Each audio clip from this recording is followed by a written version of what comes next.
Hello everyone. So in this video I will adapt this code that you see here to make a 3D voxel volumetric plots to make basically a cuboid system, which is a cube composed of several voxels or small unit cubes, right? So once again what I did here is I just copied the code that I showed previously into a Python editor.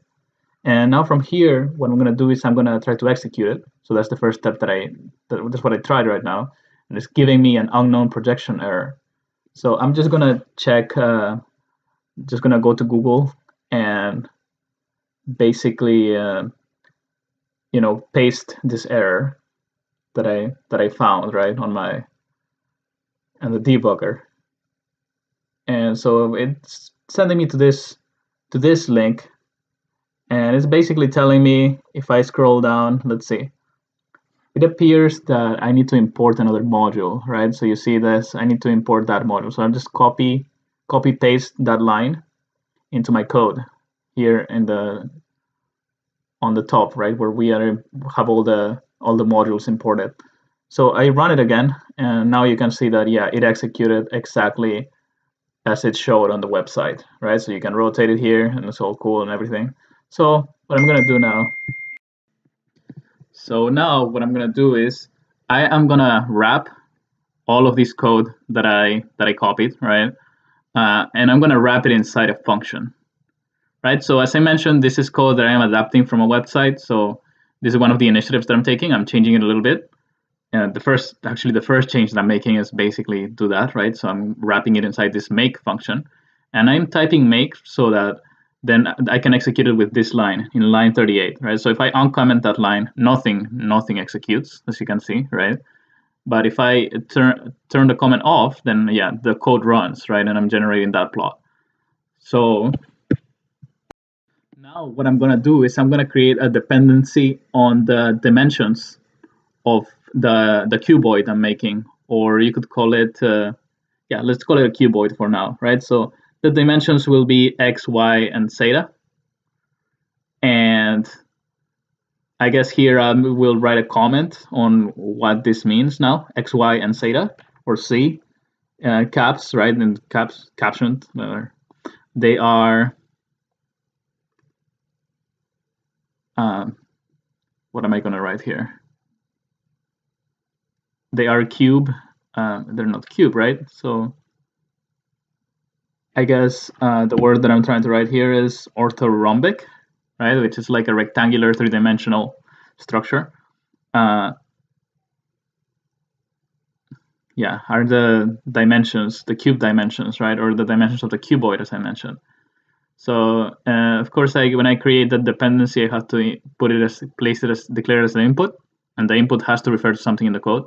So it's going to be that basically. So what I do to change, just change the capital, those numbers inside the indices function to be those dimensions, right? So you can see now if I change them all to 8s, it will basically give me the same plot, right?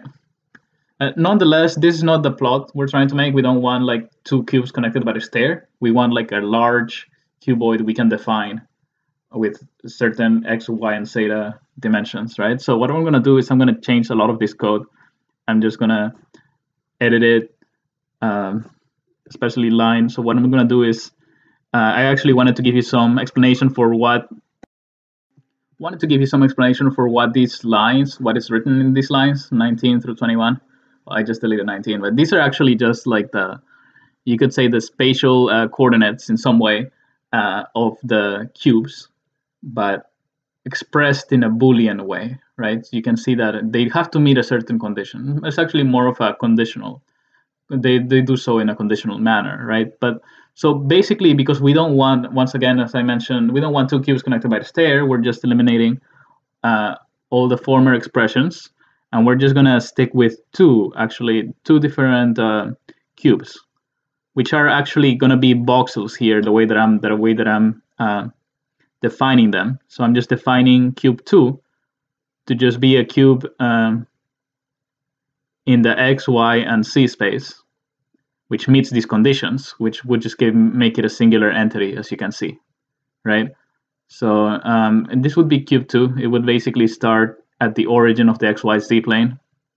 And now what I'm going to do, if I want to grow this initial cube into a larger one, into a larger cuboid, then what I must need, what I must do is I must create a certain loop, which basically starts with the initial cube, right? And then it joins that initial cube with another one, with a which is has to be represented with a different configuration. And so from that, basically, this is what I'm writing now, right? So as you can see, is that the initial cube, which is cube 2, is equal to the merging of two different cubes, right? Cube 2 and cube 1. That's what that vertical line indicates. Now, if I want to grow that cube over a certain number of epochs, right? What I need to do is I need to iterate over that join operation, so that cube 2 is a merge of cube 2 and cube 1. Then the second epoch will be a merge of that merge and cube 1, right? Again and again until the cube grows to the size that we are specifying. And this can be done by just creating a sequence or nested for loop, right? So it's a sequence of, not a sequence of for loops, it's just three loops nested in one another. It obviously, as you can see from the construction of this nested for loop, you start looping over the k indices, then j indices, and then I indices until you're done with everything, right? So what we do here is we're just defining that cube 1 has to meet those conditions in this nested for loop, and then every time it adds up, right, the index increases one integer value, so it's always adding up to that smaller origin cube, which was cube 2 in the beginning of the iterations, right? So that's basically it, believe it or not. It's a very simple code. What I'm gonna do, however, to just make it a little fun, is I am gonna add some color to them, and I'll actually show you, some of the features here. And so the first feature I'm gonna show you is, what am I gonna do here? Well, I'm just gonna run it, right? So okay, so you can see that we didn't get what we wanted, and the reason for that is because there's a variable that we haven't changed yet, which is this voxels variable in line 40, right? It needs to be changed to, guess what? Cube, right? Cube 2. So after we've made that change, right, you need to be mindful of like how you write the code, right? So if you're adapting something, remember to change all the variables that you've changed. That's what's like redundant, change. Anyways, what I'm doing here is I'm just adding a comment to the code so that it makes sense. It's writing that cube 2 evolves to the final cube, which is basically what that iteration is doing. And now I execute it. And yeah, so this is basically what the change that we've made, right? So we've made it so that we can grow a large cube of a certain number of certain dimensions specified by the inputs in the final make execution line, right? So here I am just going to start with coloring now, right? So, but before doing that, it may be good that we do something else here. Let me just think about what I'm gonna do. Yeah. So what am I gonna do? So it may be good that I show you a little bit of how the cuboids are being drawn and everything, and how they're being represented by these functions in a more abstract way, right? So this is what I'm doing basically. Print statements are very useful if you want to debug or like make me understand how something works. So that's what I've done. I'm printing the minuscule x, y, and z, right? So I'm just changing now the dimensions of this new super voxel or cuboid to be just 2 by 2 by 2. And so this is basically just showing you what these x, it's printing the x, minuscule y, and minuscule zeta variables, right? Just it's printing, it's doing that line 16. So I'm just gonna make it print a little nicer.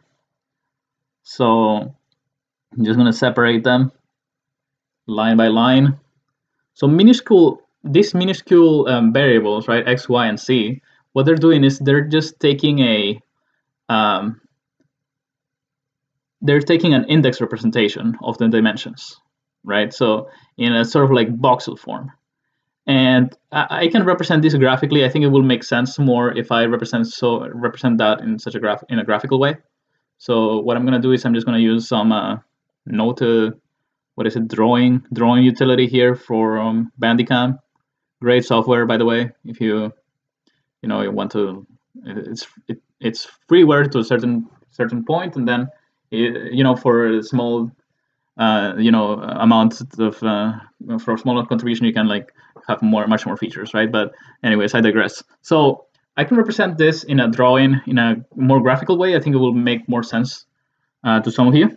So I can represent 0. I'm going to represent the 0 values here in green, and the 1 variables here on the on the terminal, right, in the terminal output shell as 1. They will be the 1 will be representing magenta or purple, whatever that is. Okay, so if I draw just like the x, y, zeta coordinate that way, and let's say I'm representing my first tensor here, right? And if it's 1, it is implied that it's a positive. It's I wouldn't say positive.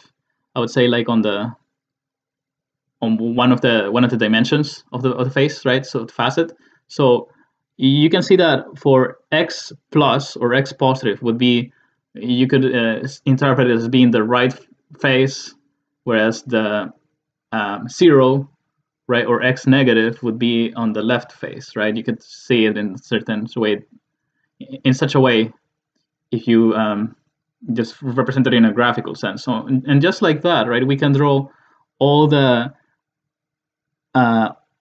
faces with respect to the entries on the tensors on the matrices that you see here, right? So that is basically what it's doing. It's just giving you a index representation of the dimensions of the voxel. Okay, so I just wanted to explain that because that's like very useful for coloring, or in case you want to understand how the code is, how you end up graphing or plotting this complex structure, right? So what we're gonna do now is I am just gonna print cube2, and as I mentioned, right, if you just print that cube2 variable, it's gonna give you booleans.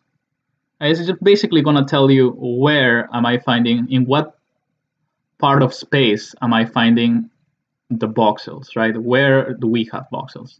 If any of these variable values will give you false, there will be a voxel absent in those spaces, right? So this, once again, is like a 2 by 2 by 2 cube. So it would just very simple 2 by 2 by 2. We'll have like 8 different voxels, right? So it makes sense that basically that all of those cubes are being represented here, are present, I mean, on that space. So now let's move on to coloring. Okay, now after this explanation, I hope it wasn't too tedious. So what we're going to do now is we're going to define a color for each of the voxels represented that we're coding here, right? So I did that in line 39, and I basically told the computer that all these cubes are green, as you can see from line 42, right? Very simple enough. However, I can change the color, I guess, if you want. You can change it to blue, so ugly blue, or I could change it to something else, right? But I feel that that's not too fun, right? It's just one color, it's kind of boring. So I wanted to make the coloring a little bit dynamic, maybe dynamic is not a good word. Maybe a multicolor. I want to make it multicolor. Just not like a solid color and several together. So for that, what we're gonna do is I think we should use a color map, which is a module that we need to import. And color map is basically a matrix that has coded several colors in therein. And so here I just imported it as CM, and which is the color map, right? And what I'm gonna do here, if I want to, plot a multicolor cube, which is a certain pattern, is I have to basically add a type of for loop, right? So the pattern that I'm gonna use here, sorry about that. So the pattern that I'm gonna use here is spatial pattern, same spatial pattern that I am choosing to draw the voxels. I'm gonna choose to basically assign colors to the cubes, right? So it would be like the smallest, the cubes on the right corner, on the origin corner of the x to y zeta, space, it would be a certain color. Then the ones farther away from the origin would be different, would start changing colors in a gradient sort of way. So this is what I'm doing, basically telling each of the colors as your indices change, right? So will your color, and I need to define a function for how the color is changing. So basically, so color map is CM, right? Dot CMap would be we would be defining any color map, right, that we want to import. We have like an array, a spectrum of different colors to choose from. So the function will be I over X. I meaning the ith dimension. And then alpha here, it's just like how transparent we want it to be. So let's say we want it to be fully, the voxels to be fully transparent, it would be an alpha of 0. We wanted 20% very transparent would be 0.8 alpha. But here, there's something that I did that was wrong. So CMap has to be defined, right? Because CMap doesn't start for anything. It's like, I was placing it as a type of wrapper function. So rainbow is one of the color maps. So, but I think I'd rather just like type it directly here. So you can see now for a 2x2x2 cube, it's very simple, right? Rainbow, the pattern, as you can see, it's only going from on the x-axis, right? It's growing. Like let's say I don't want to have edges. I just have edge color on comment on line 50. I express it as none. And let's make the cube a little larger. So 10 by 10 by 10. You can see that given the pattern I gave it in line 45, right, that the colors are increasing their gradients in the x direction, right? It's nice, but we can make it even more complex, and we can make the gradient of the color gradient grow or evolve maybe in all directions, right? So how do we do that? It's very easy, right? We just can do something that would be maybe analogous to Euclidean space in some sort of way. It is way simpler, right? So I'm just adding all the indices and then dividing them over the sum of the dimensions of the voxel, right? So when we do that, and I'm selecting an alpha, right, of 0.5, I'm making the whole voxel coloring a little more transparent, right? That's basically what I'm writing here, and something that I already told you. Alpha changes color transparency. Yeah, great. Okay, and we run it, and now look at that. Look at that beautiful structure. That's just pretty. That's amazing. That's cute. All right, so that's basically it. That's of course we can change the color map to hot. There's like I mentioned an array of different color maps. There's cool color map here. That's the cool color map. There's GNU plot too, and that's like a cool color also. It's like more Halloween type, Dracula type of thing, right? So yeah, what I'm gonna do now is I'm gonna change it to a cuboid that is not a cube in itself, right? So maybe orthorhombic, or that it's rectangular, like, quote unquote, right? So as you can see, even though I gave it rectangular-like coordinates space, it's a 3 by 4 by 5. It looks like a cube still, right? So I'm just going to need to do a small modification so that you can tell the dimensions of the cube. And so I'm just going to Google again. And maybe what I'm going to do is I want to declare the limits of my voxel plot. So I need to fix them all to what I want to do is I want to fix them all the limits of the plot to the maximum dimension of the cube, of the cuboid, right? And so what's going to do is I just went to that website and I'm just copying these lines from Stack Overflow. This mainly coding is just copying and pasting Stack Overflow and searching and Googling, right? So yeah, so I'm just copied that, and now of course there's some changes I need to make to that. I need to define the minimum and max limits of my limit settings, right? So x minimum, y minimum, and zeta minimum would be zeros. And now for my maximum x, y, and z, what I'm gonna do is I'm gonna also give it some value, but they're gonna be functions. So they're gonna be the maximum of all the dimensions, the maximum value in from any of the dimensions, right? So if zeta is the largest dimension, let's say that we have like a 10 by 10 by 100, then the maximum limit would be 100 for all, right? And that will make it nicely. We'll be able to tell the shape in that way. Okay, so now we just run it again, and now we can see a 3 by 4 by 5 cube, orthorhombic structure, or super voxel, or cuboid, or whatever you want to call it. And so it's kind of cool, right? So let's change the dimensions again, 10 by 14 by 25. And now you run it and you can see you get like a 10 by 14 by 25 cube, right? It's all very, very pretty and cute. You see it? Yeah. So I can change the edge color here. Once again, I can change it to gray, right, instead of none. So as I can tell all the boundaries of my voxels, where one voxel ends and the next one starts, right? So that's basically it. I don't have anything else. This is basically the code that I developed, an adaptation from a code on the internet. And I hope you enjoyed this video. Thank you for watching. Please like and subscribe if you found this video useful, or if you enjoyed it. Thanks.